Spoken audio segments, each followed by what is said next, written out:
Nobody could have predicted what happened to Ronaldo in his final match at the 2026 World Cup. The 41-year-old legend experienced one of the most humiliating moments in football history that night. His career ending shouldn't have been this painful. One of the biggest tragedies in football history is told in this video. What really happened in Ronaldo's last match and why did it end like this? Stay tuned to learn all the details of this painful story because the truth is much more devastating. June 2026 felt different from any World Cup that had come before it. The tournament in North America carried an electric atmosphere, but for Cristiano Ronaldo it felt more like a funeral march than a celebration. At 41 years old, he knew this would be his final World Cup.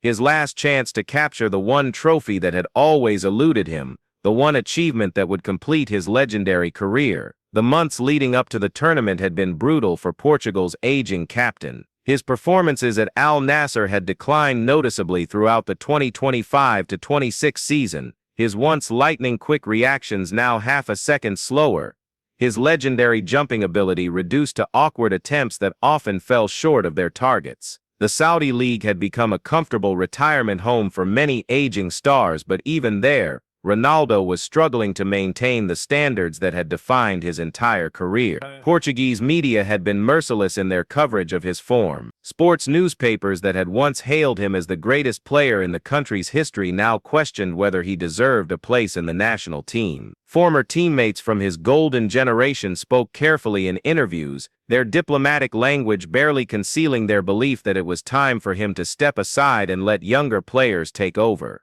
Roberto Martinez, Portugal's coach, faced an impossible decision. Ronaldo's name alone could fill stadiums and generate massive television audiences, but his actual performances on the pitch had become a liability. Training sessions revealed the harsh reality: players 20 years younger were outrunning him, outjumping him, and showing more creativity in the final third. Yet dropping the captain and all-time leading scorer felt like betraying everything Portuguese football represented. The squad announcement in May had been a masterclass in political maneuvering. Martinez included Ronaldo in the 26-man roster but made it clear through subtle hints to the media that his role would be different this time. Words like experience, leadership, and coming off the bench appeared repeatedly in press conferences, coded language that everyone understood but nobody dared say directly. Ronaldo's family situation added another layer of complexity to his World Cup preparation. Georgina had been supportive but worried, watching her partner push his body beyond reasonable limits in desperate training sessions at their Riyadh compound. His 5 children sensed the tension, with Cristiano Jr. even asking his father directly whether this would really be his last tournament. The weight of potentially disappointing not just a nation but his own family pressed down on Ronaldo like a physical force. The opening ceremony in Los Angeles showcased football's biggest stars, but cameras lingered longest on Ronaldo during Portugal's entrance. His face showed the strain of carrying impossible expectations while knowing his abilities had diminished. FIFA's promotional materials still featured him prominently, trading on 2 decades of brilliance while everyone quietly wondered whether he could still deliver when it mattered most. Portugal's group stage draw had been kind, facing Morocco, Belgium, and Canada,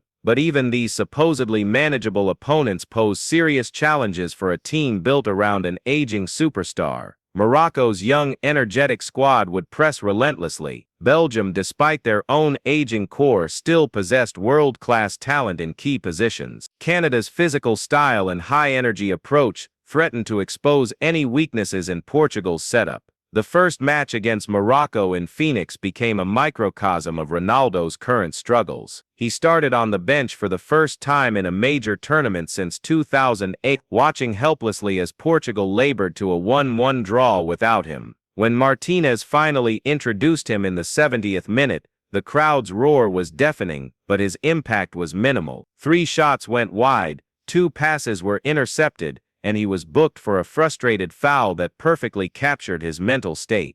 Post-match interviews were excruciating to watch. Ronaldo spoke about respecting the coach's decisions while his body language screamed frustration and hurt. Portuguese journalists asked careful questions about his role in the team, dancing around the obvious reality that their greatest ever player was no longer good enough to start in major tournaments. The second group match against Belgium would prove even more difficult. Martinez made the controversial decision to start Ronaldo, bowing to public pressure and perhaps his own sentimentality. The Allegiant Stadium in Las Vegas was packed with Portuguese fans who had traveled thousands of miles and paid enormous sums to watch their hero in what might be his final performances. Belgium's tactical approach was brutal in its simplicity. Press Ronaldo constantly, force him into early decisions, and exploit the gaps his limited mobility left in Portugal's attacking structure.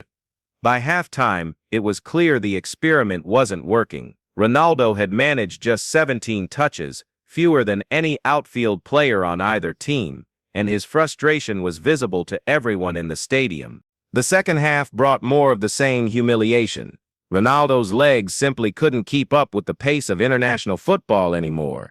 His first touch, once flawless, let him down repeatedly. His positioning, always instinctive, seemed half a step behind the play. Most painfully, his confidence, the unshakable self-belief that had carried him through 2 decades of success, began to visibly crack. Portugal lost 2-0, their worst World Cup defeat since 2014, and Ronaldo's performance became the story everyone wanted to discuss, but few dared address directly. Social media erupted with videos comparing his current form to his peak years, the contrast so stark it felt cruel to watch. Memes and jokes spread faster than wildfire, transforming one of football's greatest icons into an object of pity and ridicule. The aftermath of the Belgium defeat created a media circus that threatened to overshadow Portugal's entire World Cup campaign. Former players spoke more openly about Ronaldo's decline, while current teammates maintained diplomatic silence that spoke volumes about the divisions within the squad. The third group match against Canada suddenly carried enormous pressure. Anything less than a convincing victory would likely eliminate Portugal and end Ronaldo's international career in disgrace. Training sessions before the Canada match were closed to media, but reports leaked anyway. Ronaldo was reportedly training alone for extended periods, staying hours after his teammates had finished, desperately trying to rediscover the form that had deserted him. His obsession with maintaining his physical condition, which had been admirable throughout his career, now seemed tragic, a middle-aged man refusing to accept the inevitable reality of aging. The Canada match would determine not just Portugal's World Cup fate, but how history would remember one of football's greatest ever players. The stage was set for either redemption or complete humiliation, and everyone who cared about the beautiful game waited to see which version of Cristiano Ronaldo would appear when he needed to deliver most. The atmosphere inside Arrowhead Stadium in Kansas City felt electric but ominous as Portugal prepared for their crucial final group match against Canada. 60,000 fans packed the venue, many wearing Ronaldo jerseys spanning different eras of his career, from the baggy sporting kit of his teenage years to his current Al Nassr colors. They had come to witness history, though perhaps not the kind they were hoping for. Martinez's team selection for the Canada match represented the coach's most difficult decision in his managerial career. Start Ronaldo and risk another disastrous performance that could eliminate Portugal, or bench the captain in what might be his final World Cup match and face the inevitable backlash from fans and media. The Portuguese camp had been split for days, with younger players privately hoping for a chance to play without the burden of accommodating their aging captain's limitations. The leaked team news, 2 hours before kickoff, confirmed everyone's fears and expectations simultaneously. Ronaldo would start, wearing the captain's armband, leading Portugal's attack one more time. The decision felt more emotional than tactical, a tribute to past greatness rather than a genuine belief in present ability. Martinez's justification to the media was carefully worded,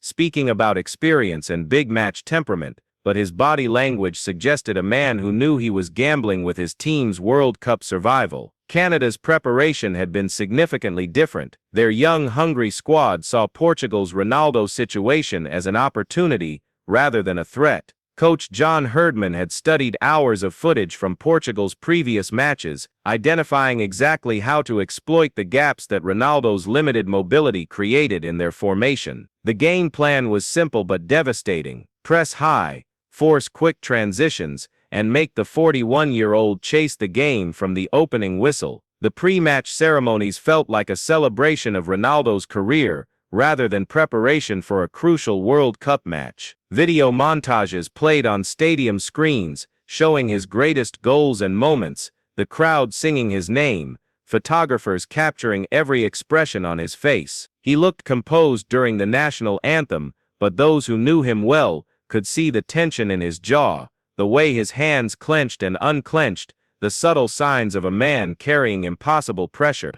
From the opening minutes, Canada's tactical approach worked perfectly. They pressed Portugal relentlessly, forcing quick turnovers and launching counterattacks before the aging Portuguese defense could organize. Ronaldo found himself constantly chasing play, arriving seconds too late to defensive situations, struggling to keep pace with Canada's energetic midfield runners. The first goal came in the 23rd minute, and it was a perfect example of how Ronaldo's presence was now hurting rather than helping Portugal. Canada won possession in midfield partly because Ronaldo couldn't track back quickly enough to help defensively. Their counterattack exposed the gaps his positioning left, leading to a simple finish that sent the Canadian supporters into raptures while Portuguese fans sat in stunned silence. Ronaldo's reaction to going behind revealed the mental fragility that had crept into his game. Instead of rallying his teammates or adjusting his positioning, he began arguing with officials, gesticulating wildly at perceived fouls and demanding the ball in situations where he clearly wasn't the best option. His frustration was infectious, spreading through the Portuguese team and disrupting their tactical discipline. The second Canadian goal in the 38th minute was even more damaging to Ronaldo's legacy. A simple through ball caught him completely out of position, his lack of pace meaning he couldn't recover to help his defense. As Canada celebrated, cameras captured Ronaldo standing alone in the center circle, hands on his hips, looking every one of his 41 years as younger players sprinted past him in both directions. Halftime brought desperate tactical changes from Martinez, but they only highlighted Ronaldo's limitations more starkly. Moving him to a deeper position gave him more touches but removed any goal threat. Playing him wider allowed Canada to double-team him easily. Every adjustment felt like rearranging deck chairs on a sinking ship, addressing symptoms rather than the fundamental problem that their captain could no longer perform at the required level. The second half became increasingly difficult to watch for anyone who had admired Ronaldo throughout his career. His first touch, once flawless under any pressure, now consistently let him down at crucial moments. His shooting, which had terrorized goalkeepers for 2 decades, lacked power and precision. Most painfully, his decision-making, always one of his strongest attributes, seemed clouded by desperation and declining confidence. Canada's third goal in the 67th minute effectively ended Portugal's World Cup and Ronaldo's international career simultaneously. The goal came from a situation where a younger, fitter player might have prevented the attack, but Ronaldo's legs simply couldn't carry him into the right defensive position quickly enough. As the ball hit the net, cameras showed Portuguese fans in the stadium openly weeping, not just for their team's elimination, but for watching their hero's public humiliation. Martinez's decision to substitute Ronaldo in the 75th minute provided some of the most heartbreaking footage in World Cup history. The crowd's standing ovation felt more like a funeral dirge than a celebration, recognizing that they were witnessing the end of an era. Ronaldo's walk to the sideline took an eternity, his head down, refusing to make eye contact with teammates or coaches. When he finally reached the bench, he sat alone, a towel covering his face, his shoulders shaking with what could have been exhaustion or emotion. The final 15 minutes without Ronaldo on the pitch showed both Portugal's tactical improvement and the tragic reality of their situation. The team looked more balanced, more mobile, more dangerous, but it was too late to change the result. Portugal created more chances in those final minutes than they had in the previous 75,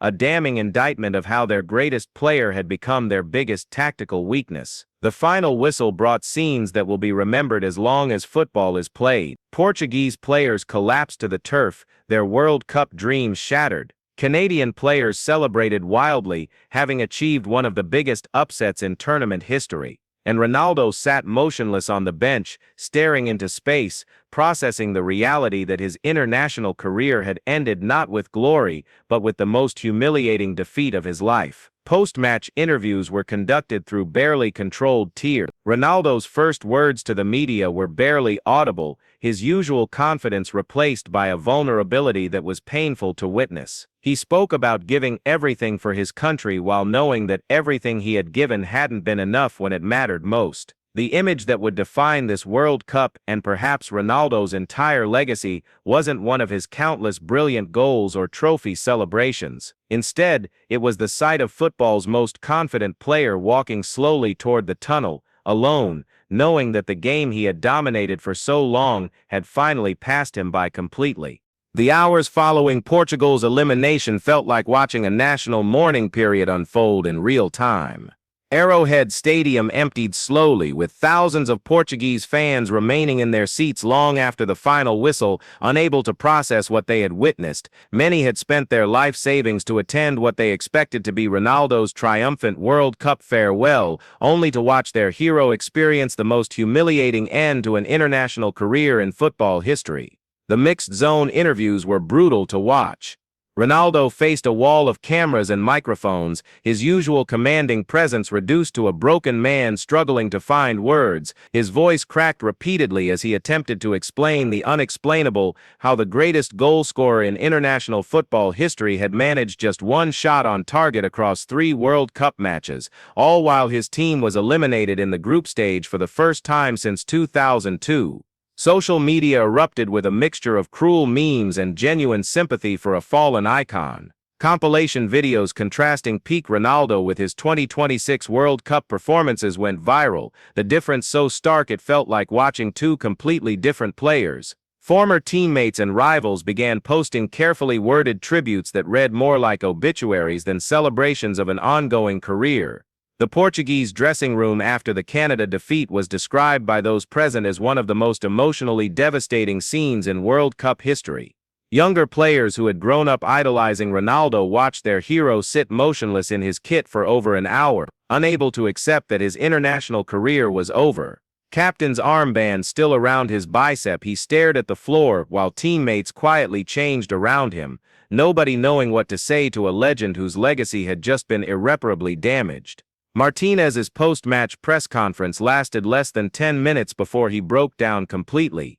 The coach, who had gambled on sentiment over pragmatism, faced inevitable questions about whether starting Ronaldo had cost Portugal their World Cup. His attempts to defend the decision sounded hollow even to him, his tactical explanations crumbling under the weight of obvious evidence that his star player was no longer capable of performing at the highest level. The flight back to Portugal became a nightmare journey for everyone involved. Ronaldo isolated himself in the team's private jet section, refusing meals and conversation while scrolling endlessly through social media coverage of his downfall.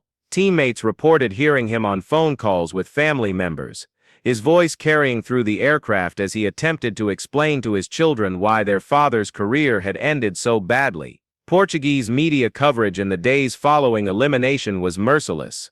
Newspapers that had supported Ronaldo throughout his career now openly questioned whether his selfishness had cost the national team their best chance at World Cup success in decades.